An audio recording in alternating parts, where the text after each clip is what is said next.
All right, let's go to, what's going to happen now, the successor and the regime change and all of that. Dominic Perrottet, we know he's a Conservative.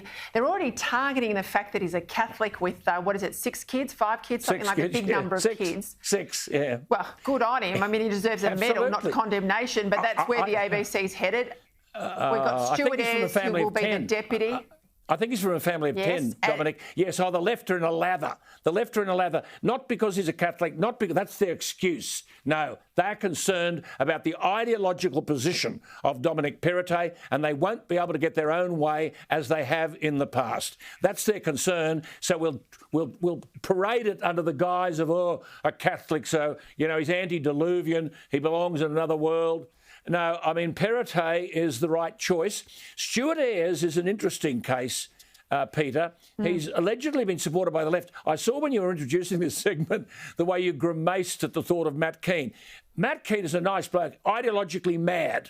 And this is where the showdown has occurred over the last couple of days. The party and the branches would not have Keane as Deputy Premier. They won't cop him.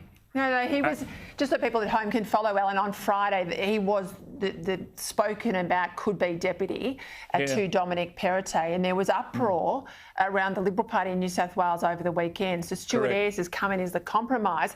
But I tell you what, I didn't like Matt Keane in the environment. I don't know that I much like him with the chequebook for the state, but that's where we are tonight, isn't it? That's the trade-off. And Treasurer, and then Don Harwin, for goodness sake, Leader of the government in the upper house, he's going to get that gig. I will say something about this Stuart Ayres.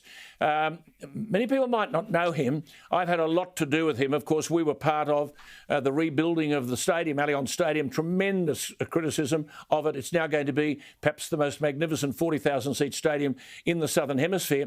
We would have meetings, people like Tony Shepherd, Rod McGeoch and I, with Ayres as the sports minister. He came to the table with no notes. No notes.